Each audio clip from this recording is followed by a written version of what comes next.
इस समय सारा दारोमदार सिंधिया सरकार पर था। इसलिए आगरा में ग्वालियर के रेजिडेंट मैकफर्सन साहब ने विचार किया कि ग्वालियर में भी कुछ अंग्रेजी सेना रखना उचित है।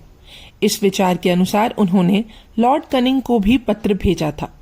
ग्वालियर में गोरी सेना पहुंचने ही वाली थी कि इधर गोपालपुर में पेशवा की छावनी में ग्वालियर पर चढ़ाई करना निश्चित हो गया और उनकी सेना वहां से कूच करके सिंधिया के राज्य में आमन गांव तक आ पहुंची। तात्या टोपे ने ग्वालियर जाकर वहां के मुख्य दरबारी लोगों के मन पहले से ही मिला लिए थे।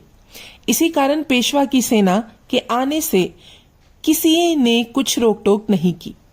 यही नहीं बल्कि राव साहब पेशवा ने प्रकट तरीके से महाराज जियाजी राव और श्रीमती बाईजी by Scindia, Shrimati Baiji by Scindia दौलत राव सिंधिया की पत्नी और महाराज जियाजी राव की माता मही थी। दूसरे बाजीराव पेशवा के समय में सरजे राव घाटगे नामक जो प्रसिद्ध पुरुष थे वह बाईजी बाई के पिता थे। बाईजी बाई एक इतिहास प्रसिद्ध स्त्री थी जिन्होंने अपने पति के मरने पर कई वर्षों तक बड़ी बुद्धिमानी से राज कार्य किया था। आगे चलकर कुछ दिनों के बाद उनकी धर्म पर बड़ी निष्ठा हो गई थी। उनका दान धर्म बहुत प्रसिद्ध था। लाख ब्राह्मण भोजन कराने की प्रेरणा लेकर जगह जगह तार द्वारा निमंत्रण भेजने की जो कहावत वृद्ध लोग बताते हैं वह इन्हीं की है। विद्रोह की समाप्ति होने पर कुछ दिन के बाद इनकी मृत्यु हो गई। इसमें फैनी पार्क नामक विलायती स्त्री ने मुलाकात का हाल बहुत अच्छा लिखा है। उन्होंने इस प्रकार के पत्र लिखे थे कि हम आपके पास स्नेह भाव से आ रहे हैं। आप हमारी पुराने नाते को याद कर हमें इस समय सहायता दें, तब हम दक्षिण जा सकेंगे। परंतु दीवान दिनकर राव ने इस पत्र का जवाब संदिग्ध और बहुत ही गोलमाल दिया और सारा हाल रेजिडेंट साहब को लिख भेजा। इधर राव साहब पेशवा इस भरोसे पर तारीख 28 मई को आमन गांव में आ पहुंचे कि सिंधिया हमारे पीढ़ीजाद नौकर हैं, वे हमको जरूर सहायता करेंगे। पेशवा के वहां आते ही सिंधिया सरकार के सूबेदार ने 400 पैदल और 150 घुड़सवार सिपाही लेकर पेशवा की सेना का रास्ता रोका। उस समय राव साहब पेशवा ने उसकी बहुत भर्त्सना की और कहा, तुम हमें रोकने वाले कौन हो? सिंधिया और दिनकर राव को हम क्या समझते हैं? वे कौन हैं और हमें किस लिए रोकेंगे?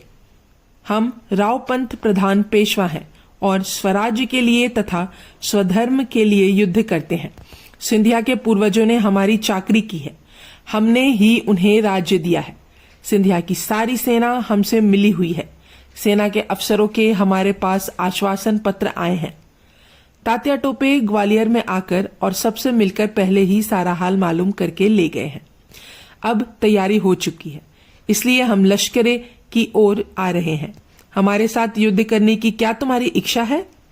राव साहब पेशवा का ऐसा आवेश युक्त भाषण सुनकर वह सूबेदार बिल्कुल सिट्टा पिट्टा गया और जब उसने देखा कि उनकी प्रचंड सेना के सामने उसका कुछ वश नहीं चलेगा, तब उसने लाचार होकर युद्ध करने का विचार छोड़ दिया। पेशवा की सेना 30 मई 1858 को रात के समय ग्वालियर से 6 मील पर बड़ा गांव नामक स्थान में रुक गई। राव साहब पेशवा ने अपने आने का समाचार सिंधिया सरकार के पास भेज दिया और योग्य सहायता देने के लिए उनसे विनती की। ग्वालियर दरबार में पेशवा का पत्र पहुंचने ही उस पर बहुत वाद विवाद शुरू हुआ। सिंधिया महाराज के बहुत से सरदारों और राजनीतिज्ञों से अंततः तरीके से पेशवा के वश में होने के कारण सहायता देने के लिए अपनी सहमति दी। दीवान दिनकर राव और महाराज जियाजी राव का उस समय ब्रिटिश सरकार पर बहुत स्नेह और विश्वास हो गया था। इस कारण उनकी इच्छा इन लोगों की सहायता करने की नहीं हुई। पेशवा के साथ पहल से चले आए अपने स्वयंसेवक भाव संबंध पर यदि उस समय महाराज ग्वालियर विचार करते अथवा अधिक नहीं तो केवल स्वदेश बंधुत्व के नाते ही स्वराज्य स्थापित करने में उनका अभिनंदन करने की उनकी इच्छा होती, तो शायद उस समय वे राव साहब पेशवा को मदद देते, पर उन्होंने वैसा नहीं किया।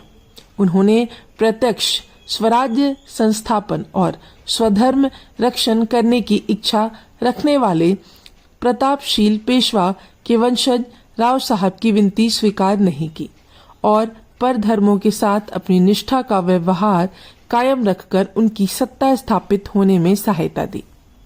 भारतवर्ष के इतिहास में यह बात ध्यान देकर विचार करने योग्य है। सिंधिया सरकार ने इस बात का पूरी तरह से निश्चय कर लिया कि हम विद्रोहियों की बिल्कुल सहायता नहीं करेंगे और न ही उनको किसी प्रकार का आश्रय देंगे।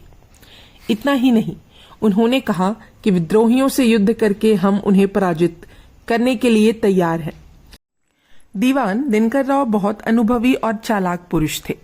उन्होंने विचार किया कि अपना आंतरिक मतलब विद्रोहियों को एकदम जताना नहीं चाहिए और अपनी ओर से पहले उनके ऊपर धावा ना करके बड़ी युक्ति से शहर की रक्षा करनी चाहिए एवं अंग्रेजी सेना की सहायता पाते ही एकदम विद्रोहियों का नाश करना चाहिए। इसी विचार के अनुसार वे अपने पॉलिटिकल एजेंट मेजर मैक्फरसन से पत्र व्यवहार भी कर रहे थे।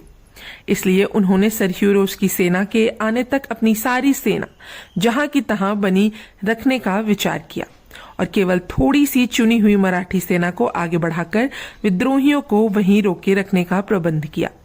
परंतु सिंधिया सरकार की सेना के सिपाहियों और उनके अफसरों के मन शुद्ध नहीं थे। वे सब लोग विद्रोहियों के शुभचिंतक थे। थोड़ी सी मराठी पलटन महाराज ग्वालियर की ओर थी। इसी कारण इन सब में परस्पर द्वेष भाव था। सेना के सरदारों में हमेशा नई नई सलाह हुआ करती थी। 31 तारीख की सुबह सिंधिया सरकार के सरदारों ने सलाह दी कि 8000 सेना और 24 तोपें लेकर मुरार की छावनी से विद्रोहियों पर हमला करना चाहिए और उन्हें भगाना चाहिए। दीवान साहब को यह विचार पसंद नहीं आया। उन्होंने वैसा ना करके उस दिन तो सारी सेना जहां की तहां रहने दी, परंतु आधी रात के समय सिंधिया महाराज को फिर किसी ने उल्टी पट्टी पढ़ा दी और शीघ्र ही विद्रोहियों पर चढ़ाई करने की सलाह दी। दीवान साहब की गैर हाजिरी में महाराज ने जवानी के जोश में आकर इस विचार का अनुमोदन कर दिया। इससे राव साहब पेशवा को ग्वालियर महाराज से सहायता मिलनी तो एक ओर रही, उल्टा 1 जून को उनकी सेना से टक्कर लेने का प्रसंग आ पड़ा। तारीख 1 जून को सुबह महाराज जियाजीराव खुद सेना की पोशाक पहन कमर में तलवार लटकाकर घोड़े पर सवार हुए और अपनी सारी सेना को साथ लेकर मुरार के 2 मील पहले बहादुरपुर नामक गांव में विद्रोहियों से मुकाबला करने के लिए समरांगन में जा डटे। इस समय उनके साथ 6000 पैदल, 12000 सिलेदार लोगों की घाटी वाली पलटन और बड़ी बड़ी प्रचंड तोपें थी। उन्होंने सेना का क्रम चतुराई और प्रबंध के साथ लगाया। प्राचीन समय से सिंधिया सरकार का तोपखाना ही प्रसिद्ध था। जान पेरू, सबाई सिकंदर, जान 32 आदि फ्रांसीसी युद्ध कुशल गोलंदाज सरदारों ने उनके तोपखाने की जो व्यवस्था पहले से कर रखी थी वह उस समय तक कायम थी। सिंधिया महाराज ने विद्रोहियों को उड़ा देने के लिए सबसे आगे यही तोपखाना रखा। सूर्य के उदय होते ही प्रचंड तोपों से हजारों लाल लाल गोले की शत्रुओं पर बरसात होने लगी। पेशवा की सेना के अगले भाग पर अचानक मुरार की ओर से गोले आकर गिरने लगे। यह हाल देखकर आगे की सेना के मुख्य अफसर ने बिगुल बजाकर सेना को युद्ध के लिए सचेत किया और एक जासूस के द्वारा पेशवा के तंबू में यह खबर भेजी कि सिंधिया की सेना लड़ाई के लिए सिर पर आ पहुंची है, इसलिए अब आप अपनी सेना को भी लड़ाई के लिए बहुत जल्दी हुक्म दें। राव साहब पेशवा और तात्या टोपे को इस बात का ध्यान भी नहीं था कि सिंधिया महाराज उनके ऊपर चढ़ाई करने के लिए आ रहे हैं। इसके प्रतिकूल इधर के लगभग सभी राजनीतिज्ञों को इस बात का विश्वास था कि ये गोलों की आवाज नहीं है, तोपों की सलामी हो रही है। सिंधिया महाराज अपने पहले के संबंध को याद करके पेशवा साहब को प्रेम पूर्वक स्वागत करने के लिए आ रहे हैं। यही समझकर पेशवा की ओर से सेना को लड़ाई के लिए तैयार होने की आज्ञा नहीं दी गई। इतने में ही सिंधिया के तोपखाने के गोलंदाजों ने लगातार खूब जोर से मार शुरू कर दी। अब पेशवा की सेना में एकदम गड़बड़ मच गई। लोग इधर उधर भागने लगे। यह देखते ही राव साहब पेशवा एकदम घबराकर सोचने पर मजबूर हो गए, परंतु महारानी लक्ष्मीबाई ने उस समय उनका पक्ष बहुत दृढ़ता के साथ संभाला। हालांकि महारानी राव साहब पेशवा को उत्साहित करके ग्वालियर की ओर लाई थी, फिर भी उनकी इच्छा अनुसार सारी सेना की व्यवस्था उनके हाथों से नहीं हो पाई थी। महारानी खुद बहुत शूरवीर और चतुर थी, इसी कारण उनकी सलाह राव साहब मानते थे, परंतु राव साहब में आत्म प्रतिष्ठा एक विशेष अवगुण था। इस कारण महारानी के मन के अनुसार सारी बातें वास्तव में नहीं होती थी। यही कारण था कि उस समय भी पेशवा की सेना का प्रबंध ढीला ढाला था।